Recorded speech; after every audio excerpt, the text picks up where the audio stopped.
주일마다 쓰는 나의 신앙일기 TV 데일리 큐티 나무향기입니다. 오늘은 사사기 8장 18절에서 21절을 묵상하겠습니다. 이에 그가 세바와 살문나에게 말하되 너희가 다볼에서 죽인 자들은 어떠한 사람들이더냐 하니 대답하되 그들이 너와 같아서 하나같이 왕자들의 모습과 같더라 하니라. 그가 이르되 그들은 내 형제들이며 내 어머니의 아들들이니라. 여호와께서 살아계심을 두고 맹세하노니 너희가 만일 그들을 살렸더라면 나도 너희를 죽이지 아니하였으리라 하고 그의 맏아들 여델에게 이르되 일어나 그들을 죽이라 하였으나 그 소년이 그의 칼을 빼지 못하였으니 이는 아직 어려서 두려워함이었더라. 세바와 살문나가 이르되 내가 일어나 우리를 치라. 사람이 어떠하면 그의 힘도 그러하니라 하니 기드온이 일어나 세바와 살문나를 죽이고 그들의 낙타목에 있던 초석달 장식을 떼어서 가지니라. 기드온은 세바와 살문나에게 물었습니다. 너희가 다볼에서 죽인 자들은 어떠한 사람들이더냐? 기드온이 이 질문을 한 것은 세바와 살문나가 미디안 연합군의 왕으로서 7년 동안 이스라엘에 올라와 수탈하면서 다볼에서 그들이 죽인 사람들을 알아보고자 한 것이었습니다. 세바와 살문나가 이스라엘을 수탈하면서 죽인 사람들은 많았을 것입니다.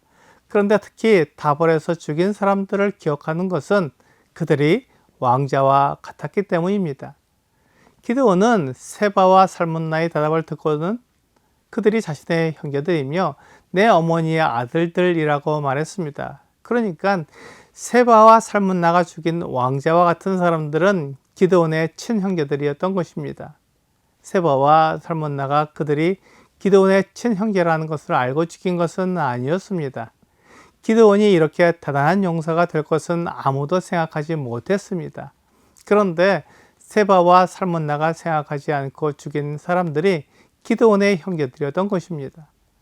무심코 행한 것이 이렇게 돌이킬 수 없는 잘못이 되어버렸습니다. 기드온은 그 이야기를 듣고 세바와 살문나를 죽여야 한다고 말했습니다.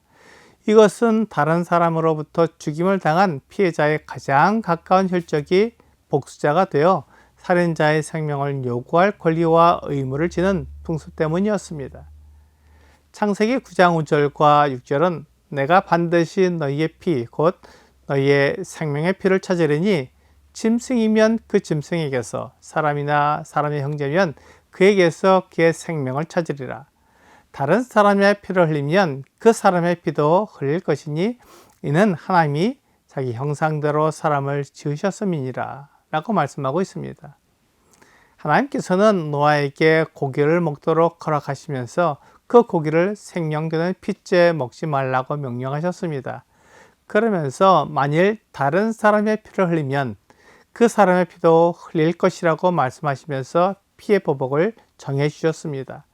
물론 이것이 살인자를 개인적으로 복수할 수 있다는 근거가 되는 것은 아닙니다. 살인자에게 보복할 때에는 공공한 장소에서 법에 따라 벌해야 합니다.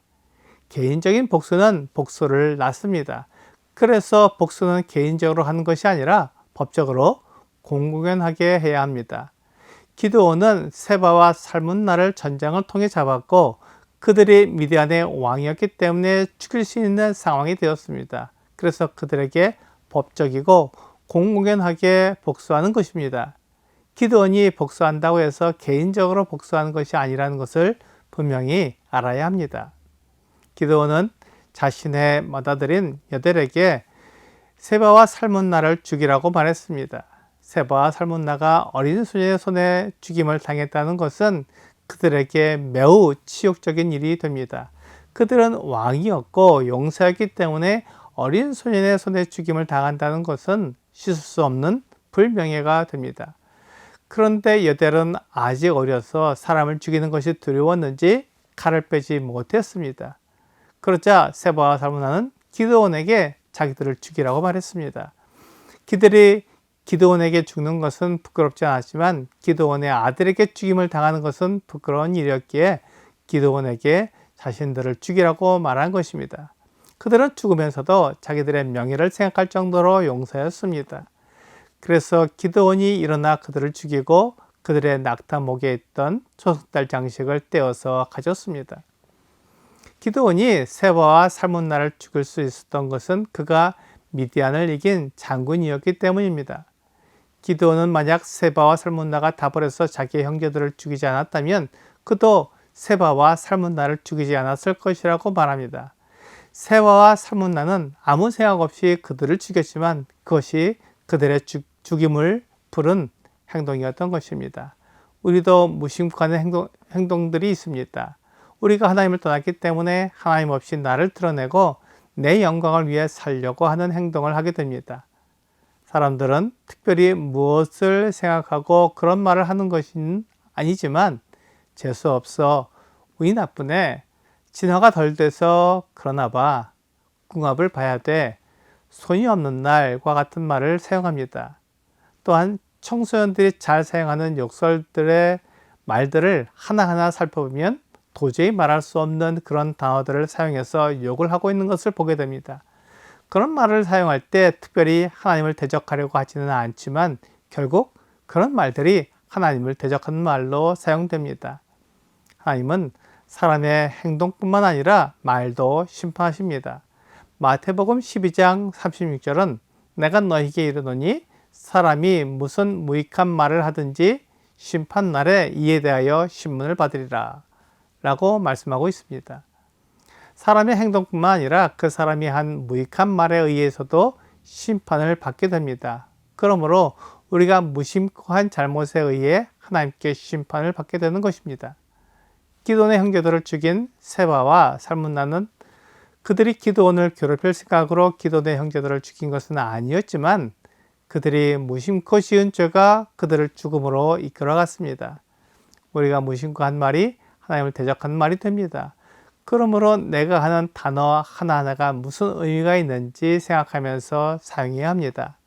그렇게 할 때 생각 없이 하나님을 대적하는 자가 되지 않을 수 있을 것입니다. 오늘의 적용 질문을 보겠습니다. 아무런 생각 없이 짓는 죄를 조심해야 합니다. 죄는 반드시 그 대가가 있습니다. 무심코 짓는 죄를 피하기 위해 오늘 해야 할 것은 무엇이 있을까요? 우리는 먹든지 마시든지 무엇을 하든지 하나님의 영광을 위해 해야 합니다. 내가 나를 보호하고 나를 높이게 되면 나도 모르게 죄를 지을 수 있지만 하나님의 영광을 위해 살게 된다면 죄를 짓지 않고 하나님과 사람들에게 기쁨이 될 수 있을 것입니다. 오늘 나도 모르게 죄를 짓게 될 때 억울한 면이 있을 수 있습니다. 그러므로 내가 무엇을 하든지 하나님의 영광을 위해 함으로 하나님과 사람들에게 기쁨이 되는 여러분과 제가 되기를 주 예수님의 이름으로 기도합니다.